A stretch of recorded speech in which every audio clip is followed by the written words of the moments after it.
my god. You sexy beast. Old enough to be your daddy, and old enough to be your daddy. Ooh, yes. Sexy. Oh, strong back muscles for carrying all that weight. Daddy. Alright, now that I'm done sucking my own dick, this here's Bertagorn. He may not look like much in his elven princess dress. Look at those cute little titties. Ooh, he's just a regular man. Well, I mean, I say that, and that's just, man, that's heresy. This man is a religion. Just his existence is that we're just not aware of, but we all believe in. He's up there, man. He's the one. Out from Little Archit, into Combe. Man, and then into Bree. He didn't fucking level up once. This fucking Chad decided these fucks in Middle Earth, they ain't shit but hoes, man. I gotta get me a job so I can get a crit. Fuck these bitches. Strolls into Bree at level 1. The fucking rabbits and shit outside those gates are level 10. They're like, yo, Doc, what's this? You ain't supposed to be here, son. He strolls right on in. He didn't get attacked on the way. I don't know what to tell you. This man, he's got that aura. You just can't hurt him. But he made it to Bree. Oh, this sexy beast. He said, no, my pilgrimage is not yet over. These filthy heathens, they drive me to a tremble and my fury might... Oh, contain yourself. We'll get there. And off he went, straight through Bree, back west, towards Hobbiton and the Shire, because he knew that's where he needed to be. The fields in the Shire, so lush, verdant. No woman in his life could ever satisfy him. And so he said, fuck these hoes. I got somewhere else to be, and it's gotta be now. He changes it up. He won't plant his seed in women. But a man's need is a man's need. And he needed to plant his seed. And I'm not trying to say that in a creepy way. I mean, anyone who says what I just said is a fucking creep. Don't get me wrong. But if he said that, you just orgasm instantly. It'd just be so sexy. Because look at them. It's Bertagorn, yo. Oh, and he's a captain. Oh, he can command my troops all day long. Yeah, anyway, the most important aspect of this man's whole life and career. He's got to plant his seed somewhere. And so, the brilliant mind, the absolute gemstone of an intellect this man is. All of his neurons activate. He's like, oh, those fucking farms on the Shire, those little midgets, they don't know what they fucking got. I'm gonna go over there, and I'm gonna plant my seed so fucking deep into the earth that when you think it's weeds, it's gonna be poplar tree. Done. You never know what you're gonna get. It's just so fertile. Just scraps on the wind can impregnate that soil. Just because he's been there. And, well, planted his seed. It's fucked. And so this motherfucker, level 1, shows up at the farm. Yo, dog. I'm about to hit it and not quit it. And he wasn't joking, okay? He had some of his in-laws send him money for some resources from the fucking the shopkeep nearby. Enough for life. He'd never have to work again. And even then, this humble, gracious man worked every second of his life. And you may think I'm saying that as if it's for the betterment of society. No. No, dog. We just wanted to get this crafting level up in farming so we can get checked out off our list. And we thought this was going to be a menial chore, but then Bertagorn came along and it was just so sexy doing it. I felt a fire deep in my loins. I'd never felt with any man or woman before. Just nothing could equate to the primal passion that overcame me as I stared deep into those green hazel eyes. My wife doesn't watch this. He was laying seeds in the dirt and literally just standing there, waiting for the crops. Like, you know what? Hold up. I just realized I'm doing the man a disservice. Okay? A disservice. I'm able to enter Metal Earth with him, and I ain't doing it. How better to explain what a fucking beast this guy is than show you the legend himself? And I don't say the man, the myth, the legend, because let's be real here. He ain't just a man. He's more than that. And he ain't a myth, because, let me tell you, he ain't a myth because he's a legend. Wait, what the fuck did I just say? He ain't a myth, but he is a legend because you know about him. And he's gonna rock your girl's doorstep every day. Not to plant his seed, but just to glare at her in contempt. Oh man, he's no myth, but he is the legend. That movie with Will Smith, I Am Legend. Yeah, you know why they couldn't put I Am the Legend? Because this guy fucking coined it. And then, you know, the patent wore off or whatever, the copyright wore off. But you know what happened then? No one took it. You know why? Because he's a fucking legend. And they wouldn't dare disrespect this man. So, holy shit. This don't look like no Shire, dog. Oh, pardon me. He was in the Shire. He maxed out the farming skill through weeks of constant, humble labor. And so, as a reward, he ascended. And he came to this Isle of Belfalas, where it was just wilderness. Rugged terrain. Wild beasts running everywhere. A terrible place to be. And the moment those godlike toes touched the soil, the land was cured. The animals, they went back to the way they should be. A perfect balance between predator and prey. Except for the vegans. They all died. But that's beside the point. It became this lush heaven. He started inviting other people to come to his place, you know, and check out his crib. People who were renowned farmers, chaste farmers like him. Now I realize it's weird saying that because I said he fucked some hoes, but until he met someone who was worthy of his seed, when he entered them, he would be protected by this divine bubble. He's a virgin. The universe would not let anything soil this pure soul. He is still chaste, surprisingly.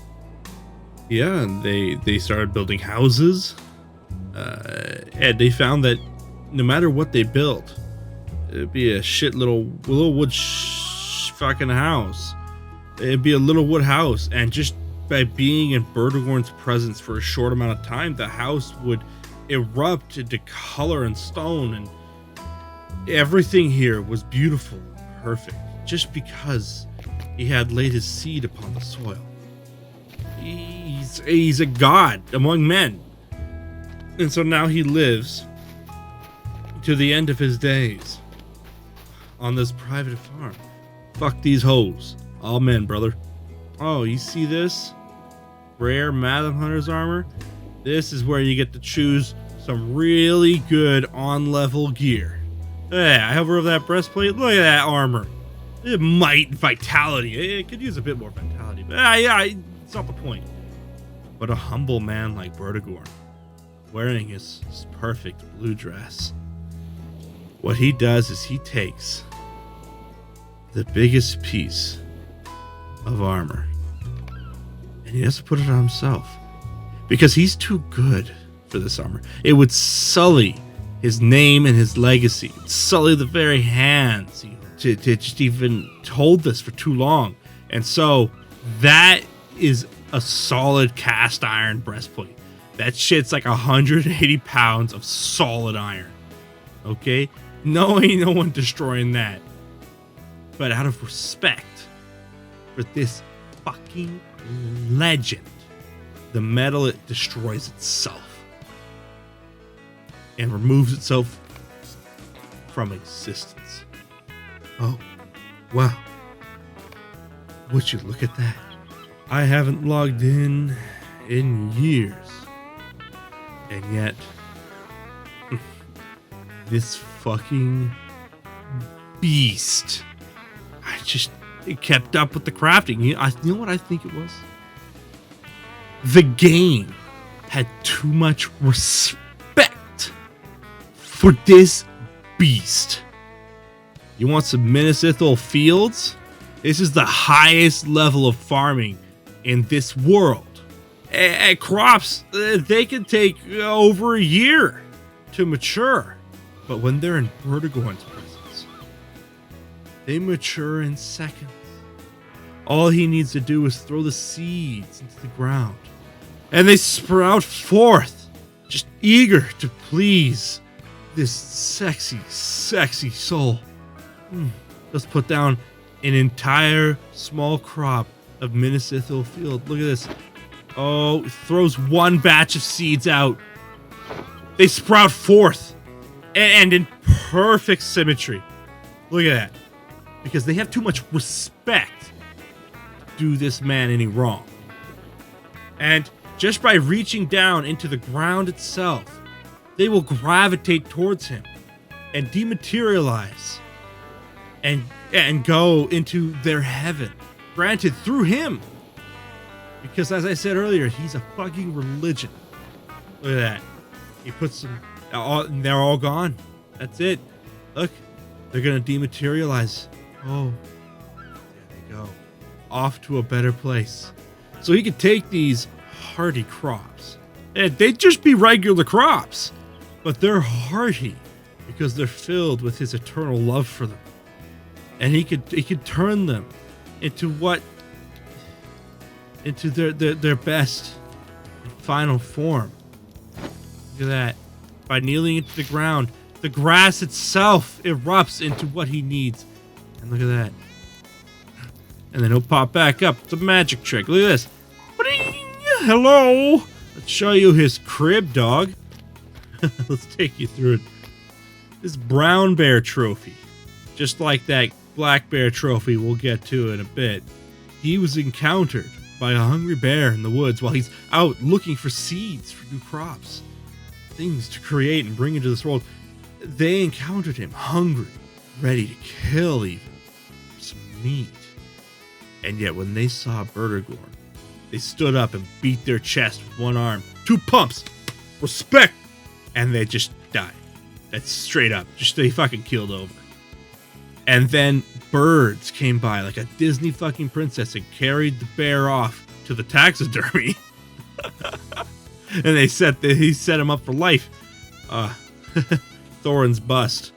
See, Thorin actually gave this to him. I'm not going to specify how old Bertagorn is, but remember, anything can call him daddy, if you know what I mean. But Thorin actually gave this bust to him. A fucking narcissistic prick. But oddly enough, he did it because he wanted to apologize to Bertagorn. See, Bertagorn went to his daughter's wedding. He was invited. You know, why would his daughter deserves the best, and Bertagorn is the best. But the problem was, well, he was the best. He had an affair with the daughter. But he wasn't pleased with her either. And then Thorin sent him this bust and with the message inscription on it, saying, "I'm so sorry, man. I don't know how I can ever make it up to you. I'm sorry that my daughter disappointed you. I mean, how could you do that to you?" As if she wasn't even married, but that's because he had respect. Something you kids need to learn. Pretty much the same story as the bear, honestly. Actually, you'd be surprised. This one actually put up more of a fight. A model of Mount Doom. This was Sauron saying sorry to Big Bad Daddy Bertagorn here, because one of his minions cut one of his blades of grass at one of his many farms by accident, with an arrow from a mile away. And Bertagorn's wrath be known. All the crops in Mordor died at once. They didn't even die. They receded into the ground and they fucked off. But Bertagorn is a merciful god, and he grew the crops again in an instant, knowing that an apology is all that was really needed. This is it's full of the finest oak-aged whiskey, and it's never ending. And it's not because there's no enchantment on it. It's not because there's an enchantment on it at all. No, it's far from it, actually. Well, actually, maybe not that far from it. I mean, I guess it makes sense. It is enchanted by this man, and it doesn't have the gall to disrespect this man. Map of Eriador. You know, most of Eriador didn't actually exist. It was just a little fucking island, but over by the Shire. But and Eredluin and Bertagorn stepped foot on these lands long ago, and a tree sprouted instantly, and he sit back against the tree, and after his long journey from who knows where, really, no mortal could truly fathom that, but he leans against this tree and sleeps, and the beauty of sleep overtakes him. He has dreams no mortal could have, living another life even, and the world doesn't have the disrespect needed to wake him up. And good that they didn't, because as he slept, his fertile energies leapt from him into the soil and outsprouted most of Eriador. And then the land itself birthed this picture in frame for him to have at his home. Yeah. I'm sorry, Chief. I'm at a loss for this one. The fuck is that? Lagmus? Alright. I mean, it's funny because Lord of the Rings most of the time was basically the Christmas of Lag. Nariel's dress? Yeah, he wooed that off a lady accidentally. You see, he went to a dance party, a masquerade, mind you. And even though he wore a mask, people were just enchanted by this man's beauty and just aura. But he did his best to stay away so the mortals could have their fun. But he found a garden nearby, and there was a poor dying group of daffodils. And he reached down, gently caressing these daffodils.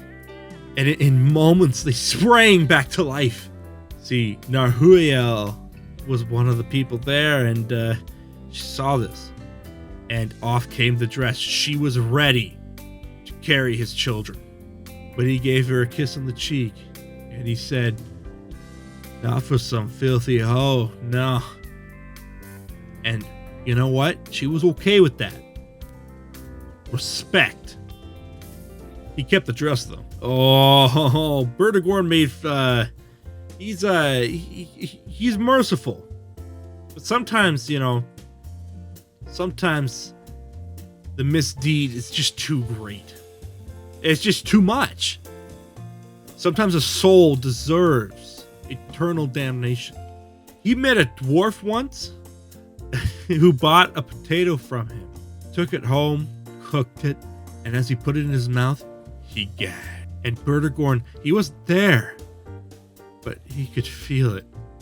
He could feel the cry of disdain and heartbreak from this potato he gave birth. He deserved what's coming to him.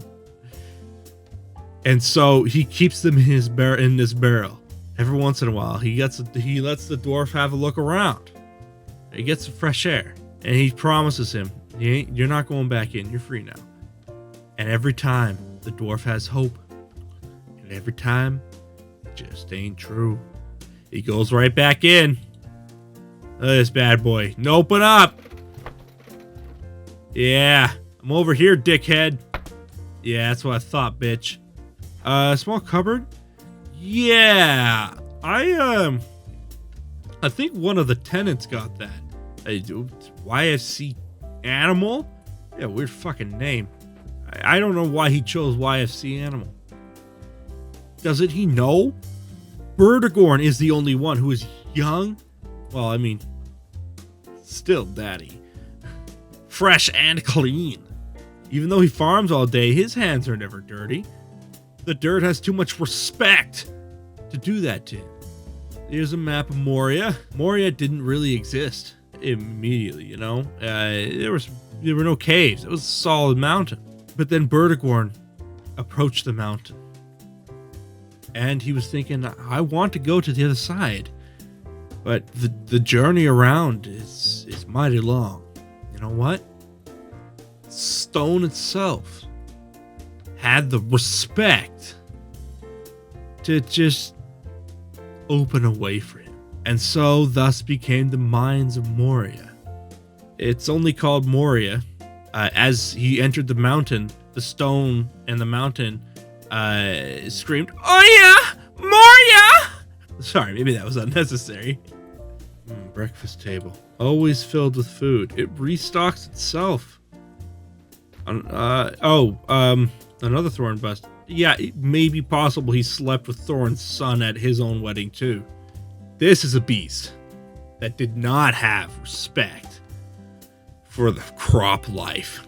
This beast just reeked this venomous vapor. It killed life around it, soak into the soil, and it just decimate wildlife. It had to be put down. Bertigorn hailed through the town of Bree. If any would join him in slaying this beast, and off into Moria they went, him and his motley crew, to fight this beast. They all started choking on the beast's vapor, and they all fell into unconsciousness, and it was all up to Bertigorn. The vapor would not touch him, for even the vapor, as it was birthed from this beast, who came into the world with the knowledge not to fuck with this guy. Bertigorn does the only thing he can do. Yeah, the roundhouse kicks the fucking thing's head off. Here it is. I think Bertigorn was horny that night. I'm not... Right. No, he's fucked. Come on, YFC. What the fuck? He likes to defy convention by putting his bed in the middle of the room instead of against a wall like a normal person. And this, yeah, that was a rough night. He didn't notice that mosquito. And then it drank one tiny molecule of his blood, and it transformed into something far greater, but it wasn't strong enough to withstand the power of his blood, and it just went into madness.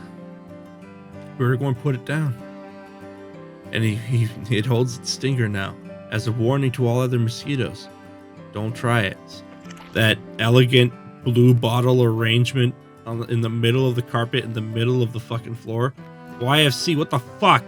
Ivar accidentally was mowing grass one day with his sickle, just chopping it down, and he accidentally disturbed the air near a blade of grass from Bertigorn's field. And he felt such guilt that he went and strung himself up. And now Bertigorn keeps him here. You know, what you don't know is that there's some fucking hobbit guy that's writing a book, okay, about how his fucking nephew destroyed Sauron's ring and destroyed Sauron. It's a load of bullshit. That's not true. See, remember how one of Sauron's orcs cut a blade of grass? Sauron was very apologetic, right? But eventually, even Even he succumbed to the greed for conquest, bloodlust. And so he dare rebelled against Bergorn. With the blink of an eye, Bergorn transforms this man into stone. Oh, yeah, these are Smaug's bones. Yeah, he also killed that one. He doesn't know anything about no bowman. But yeah, he heard this dragon was burning crops in a faraway land. So what he did was he asked a blade of grass if it was willing to be part of a greater cause, a greater purpose. And of course, the grass said yes. I mean, why wouldn't it? And it ejected itself from the ground and into his hand, and he blew on it, just gently. And it was filled with life, though it was not in soil, and sharp as an arrow. Straight. Pierced straight through Smaug, killing him instantly. This pond wasn't here before, but the earth kind of got horny, and now we gotta put the walls up, you know, keep her excitement in. Yeah, that's her pussy. This is her ass. Back to his biggest desire. I'll leave you all with this. Won't you reach out your hand? And lady love, when you see me, won't you try and understand that there was a time when I was your man?